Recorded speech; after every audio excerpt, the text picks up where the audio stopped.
Greetings everyone, and thank you for tuning in to my channel. My name is Mar and I am an energy healer, practitioner, sound healer, and alchemist, and I am here once again with a new episode of Ask Mar and the Guides. And I know what you're thinking, I haven't done one of these in a very long time. I would say the last one was around March of earlier this year. So, took a break, did some other things, and today, out of nowhere, my guides incited me to look at your questionnaire to see if you submitted any questions, and I found a bunch of questions that I think most of you will gain something from. So Ask Mar and the Guides is a series where I answer listeners' questions and help provide some deeper guidance around specific topics, specific life situations. So it is really an opportunity for you all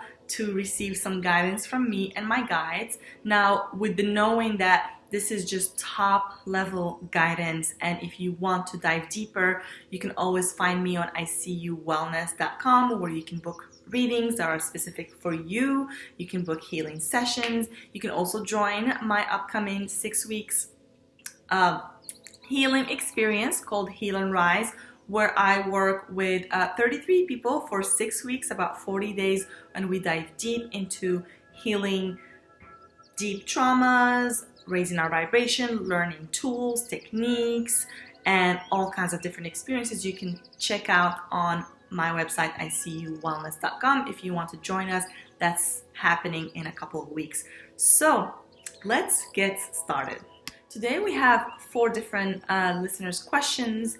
And before we get started, actually, I just would like to encourage you all, whoever is watching now, whether you ask that question or not, to see if you can set the intention to take one thing that works for you. Perhaps you are dealing with a situation in your life, perhaps you need guidance in your own way, and if you're here watching, there must be something that you're going to take away from this. So just set that intention.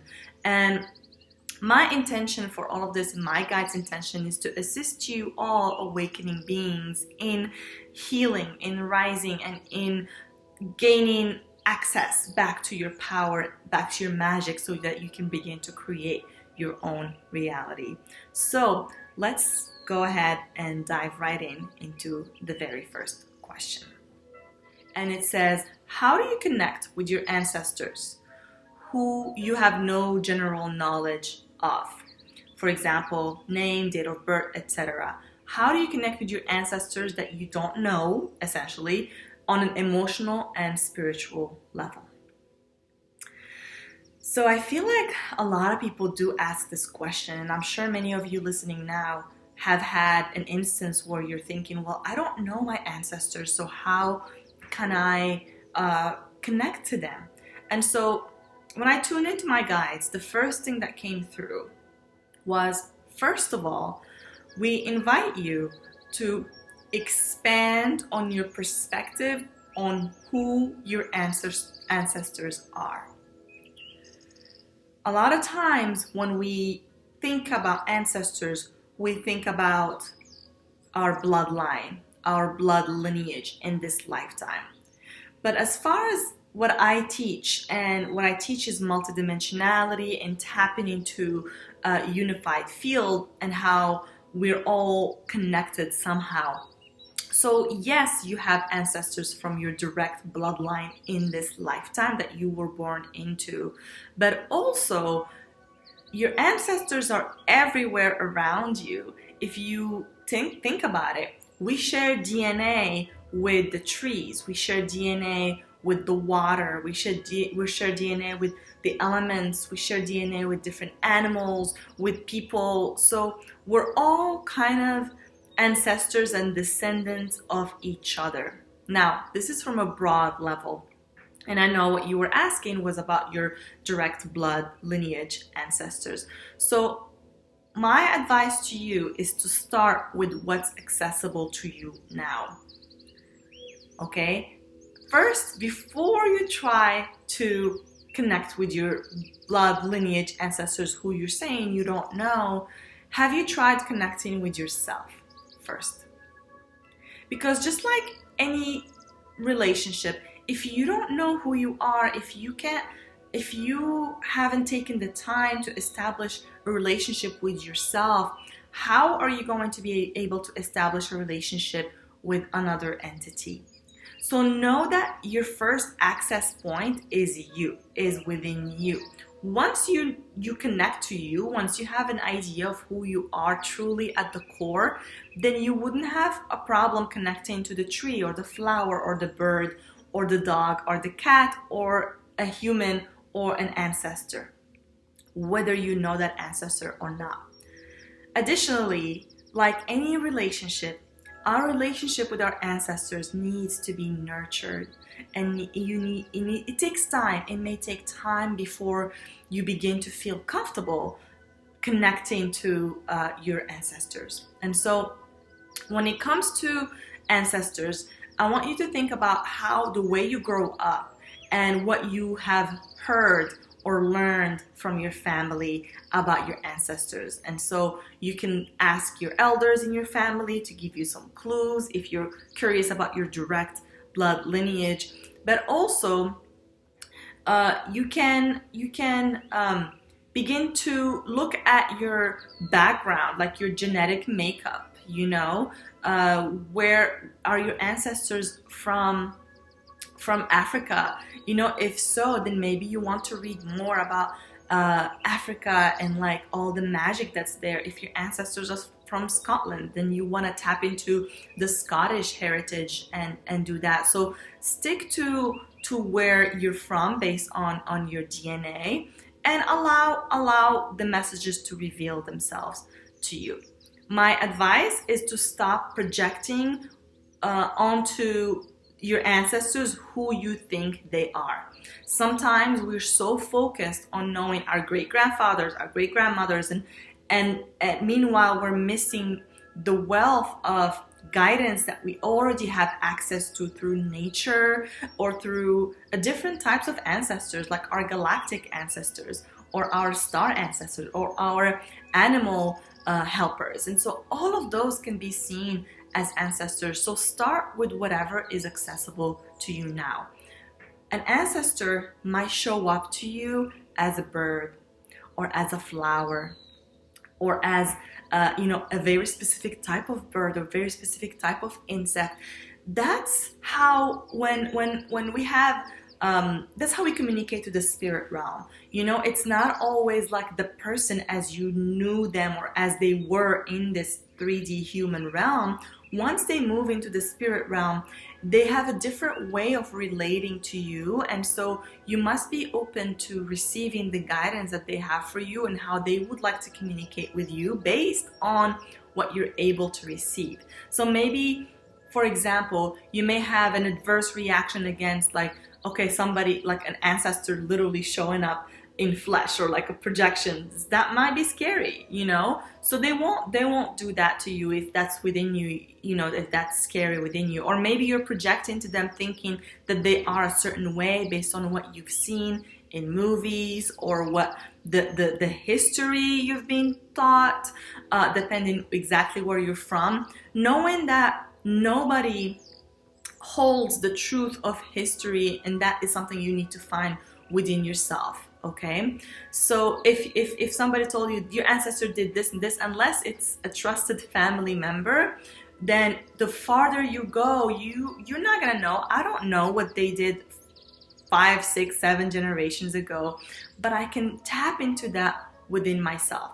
So some technical things that you can do to help build that relationship with your ancestors, which will take some time, remember, is to first set an altar. Start with an altar, a small ancestral altar, and the altar will kind of work as a way for you to go and commune with your ancestors, okay? To just hang out with them. It's not about like trying to feed them or trying to do any of this. Like first just set an altar, like this is my ancestral space. I honor them, all of my ancestors.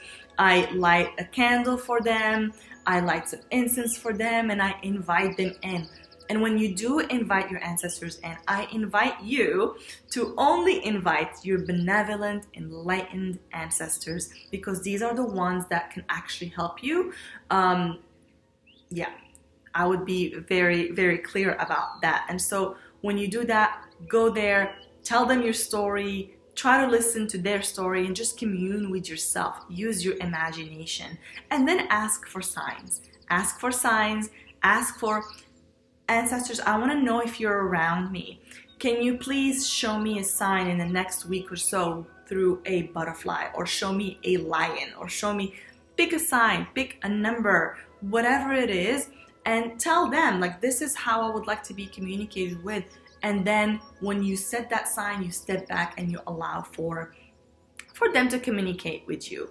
Now, when I tuned into the guides, the guides are saying that you might be blocking your access to your ancestors by telling yourself a story that, since you don't have their names or their photos or their stories, that you don't have access to them.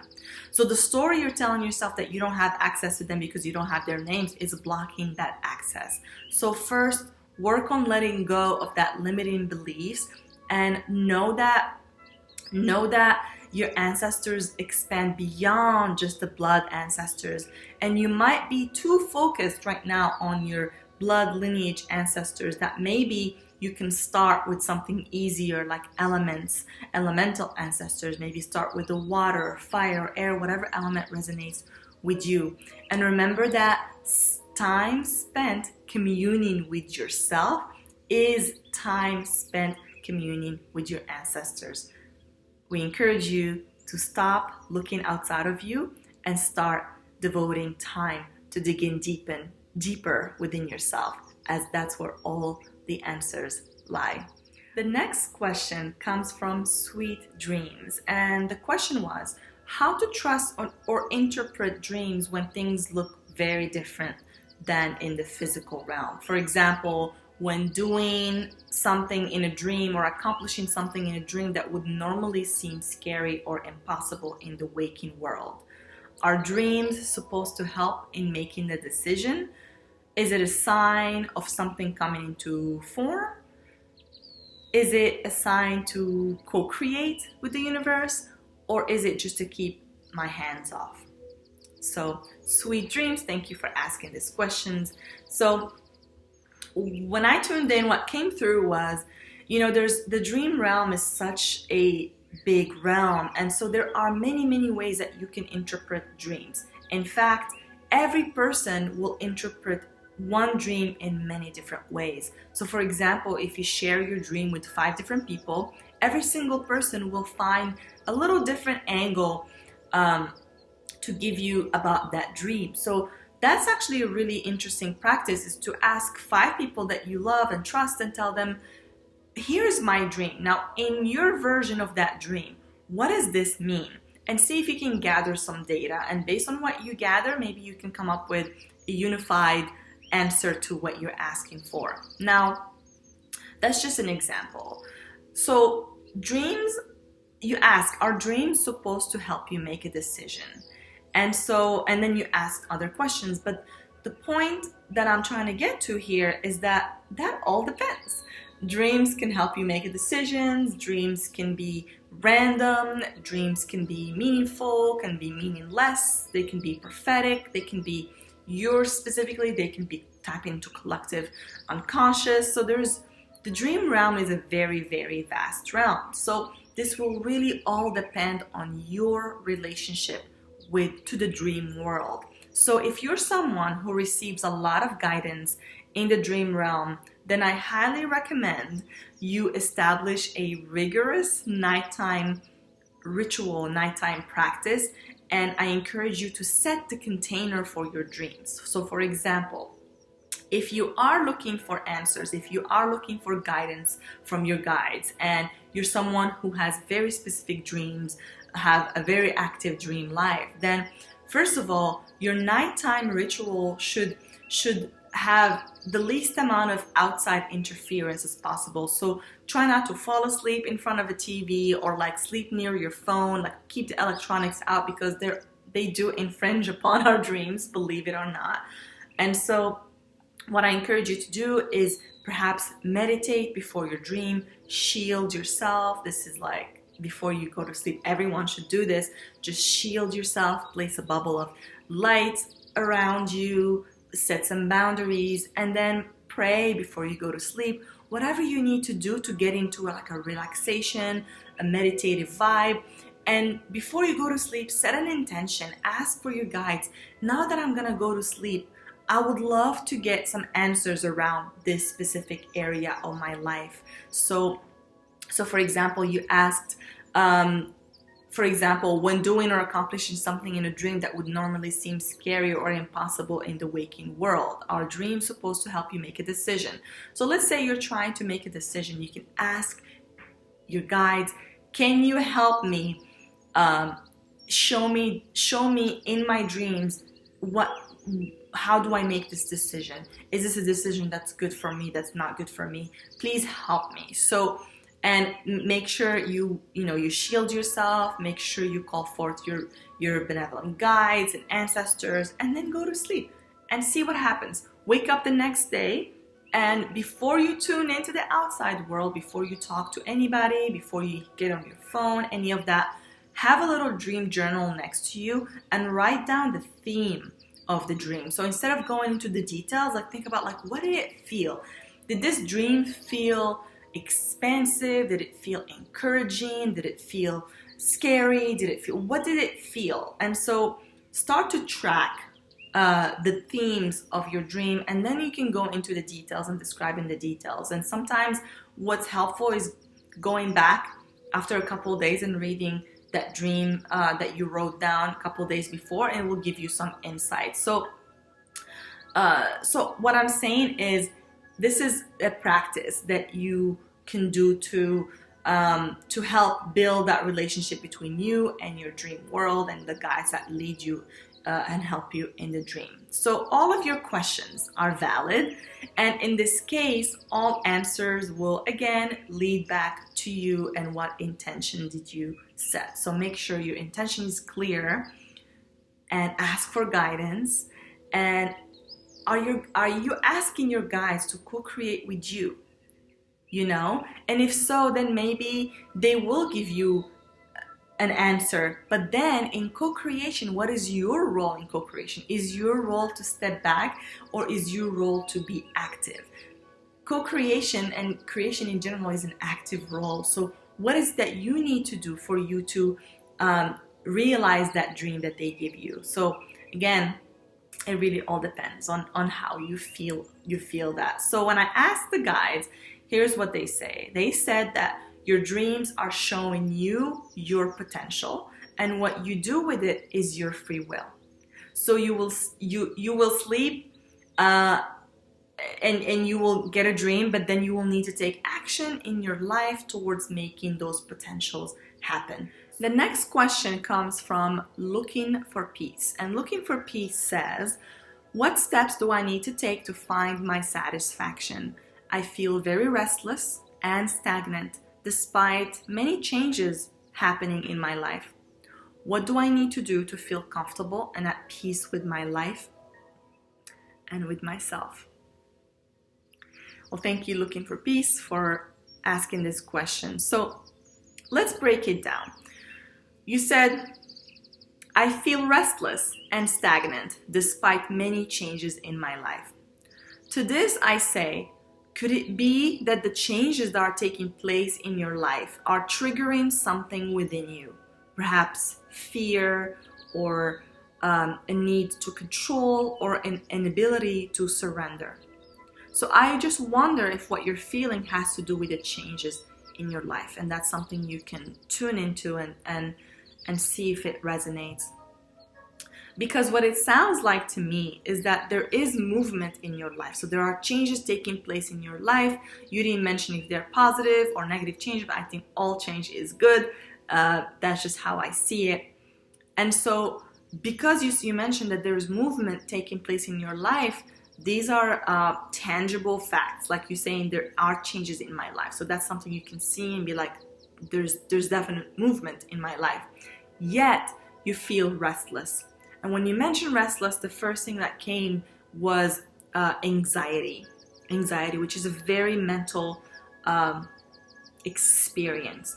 And then you said stagnant, which to me sounds like feeling heavy, like feeling drained, or maybe it could be also impatient, like feeling stagnant. Maybe there's changes happening in your life, yet you feel stagnant. Maybe you're judging yourself, maybe you're judging that maybe you need to do more, maybe it's not enough. So those could all be valid, and I encourage you to tune into what resonates with you. So what I'm saying is, if there is movement in your life, but your mind isn't aligned with the actual changes happening in your life, then what's going to happen is that your mind is going to start freaking out and do whatever it wants to do to get you back into your comfort zone. It's comfort zone. So let's say there's positive changes happening into your life and your mind is like, no, I don't know what's going on here. I need to go back to what I know. So your mind might be freaking out due to the changes, telling you that maybe you're not good enough, you're not gonna make it, and at the same time telling you that you need to be doing more. And so this results to thoughts kind of going from one extreme to another. So again, feeling restless is like, you have to do something, and feeling stagnant, which is like, I'm not doing anything. They feel very extreme. So you asked, what do I need to do to feel comfortable and at peace in my life and within myself? And the answer that came through for you was to be still. Be still. Your mind is trying to latch on to one extreme or another, restlessness or stagnation. Being still and finding neutrality and balance might help you feel more comfortable and at peace. And so what that looks like is mindfulness practices, like really just observe what's going on in your life without needing to do anything about it or create a story about it. This is a skill. It's mindfulness, okay? This is a skill and it takes practice, okay?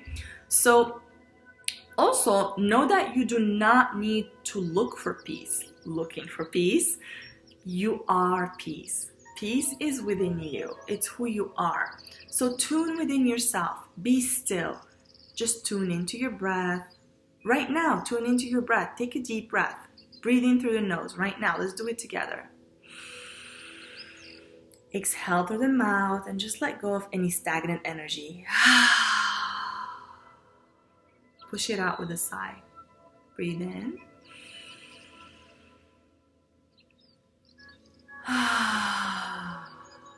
Push out any stagnant energies, any thoughts, anything that's keeping you stagnant or restless, any excess energy. Breathe in deeply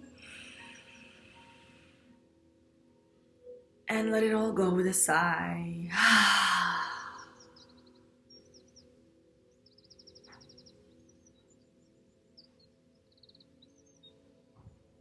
Now you can keep with this breath sequence and see if you can just observe what's going on in your mind, what's going on in your body, what's going on in your heart. Just be a spectator of your own life, finding that stillness in the middle of all the movement, that eye of the storm.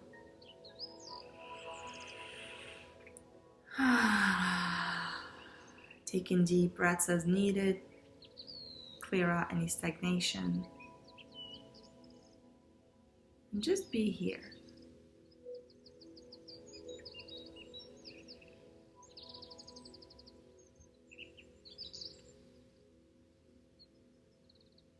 You can try stop thinking about the present or the future. Just be radically here. Just observe now.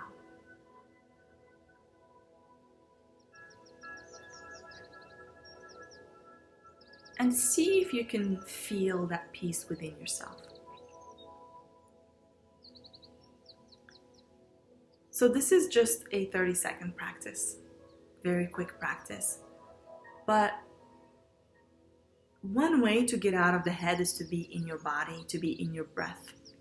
And so you need to do this as many times as needed in order to find that peace here now, to tap into that peace here now.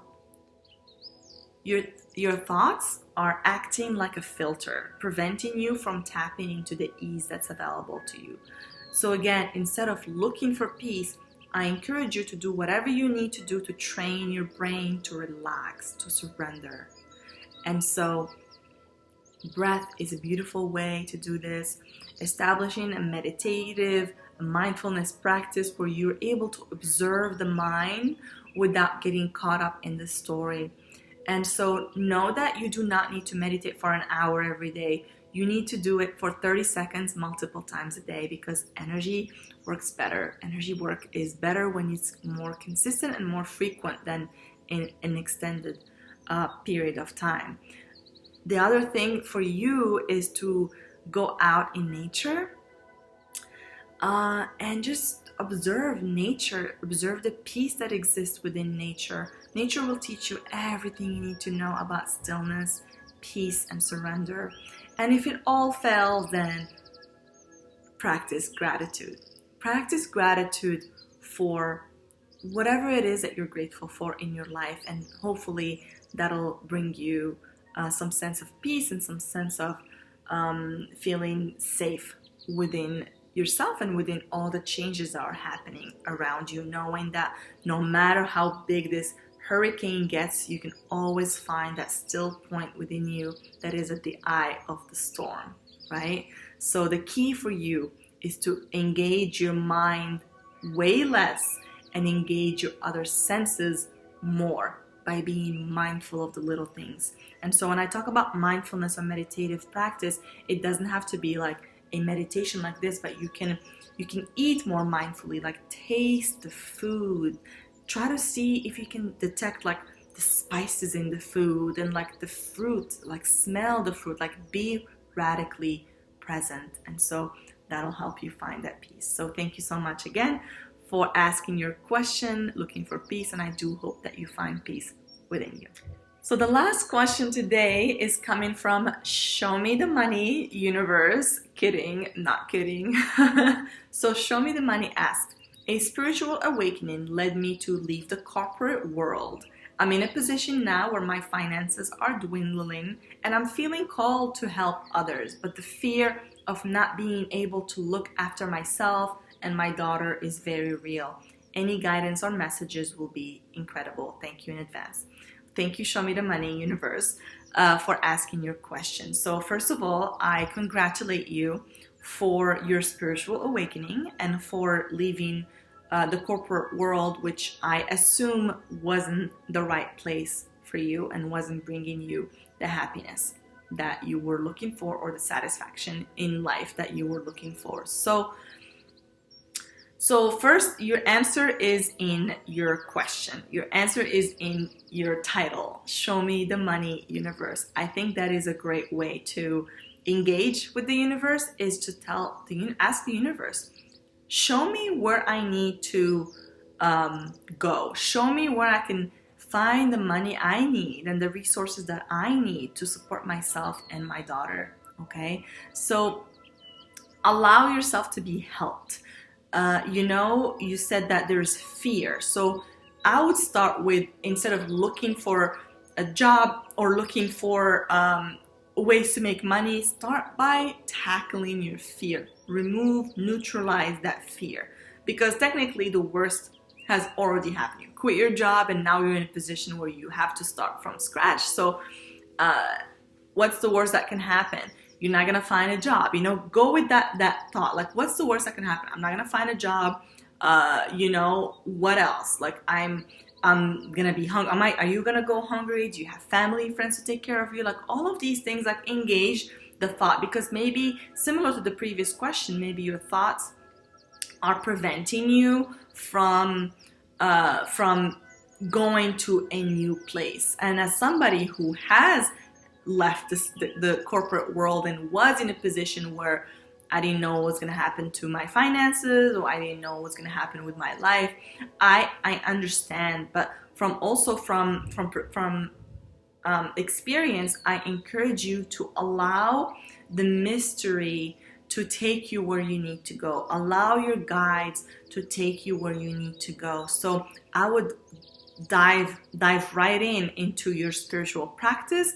You had a spiritual awakening, so for sure you are here to contribute something to the world, and you don't want to waste your time in fear and all of that. So first, do your healing work. Heal the fear. Heal whatever it is that you need to heal, because you've been given this opportunity to do so, and hopefully you have been doing that in the last 6 months since you last asked this question in March. So if you're feeling called to help others heal, I would say start by healing yourself.